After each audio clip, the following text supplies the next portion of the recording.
जय हिंद. मी ASP Pandharpur शहरामध्ये माझ्या असं निदर्शनास आलेलं आहे की बरेच व्यक्ती आपले मोटरसायकल आहे त्याचं सायलेन्सर मॉडिफाय करतात आणि मॉडिफाय केल्यानंतर तो जो कर्कश आवाज होतो त्याने इतर नागरिकांना त्याचा त्रास होत असतो. याच अनुषंगाने आम्ही एक मोहीम आता राबवणार आहोत. पंढरपूर शहर पोलीस स्टेशनच्या वाहतूक विभागाअंतर्गत आम्ही मोहीम राबवून जे कोणी व्यक्ती असे मॉडिफाईड सायलेन्सर्स किंवा सायलेन्सर नसणे किंवा कर्कश आवाज तयार करून नागरिकांना त्रास देण्याचं जे काही काम करत आहेत त्यांच्यावरती आळा घालण्यासाठी ही मोहीम आहे.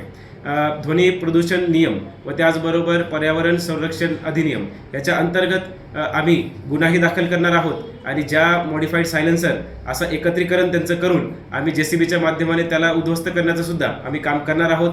आणि त्यामुळे मला सगळ्या अशा व्यक्तींना मला आव्हान करायचं आहे आणि चेतावणी द्यायची आहे की जेही कोणी व्यक्तींनी मोटरसायकलला मॉडिफाईड सायलेन्सर केले असतील त्यांनी त्वरित त्याचं एक ऑथोराइज्ड सेंटरला जाऊन त्याचं रूपांतर नॉर्मल सायलेन्सरमध्ये करून घ्यावं. धन्यवाद. जय हिंद.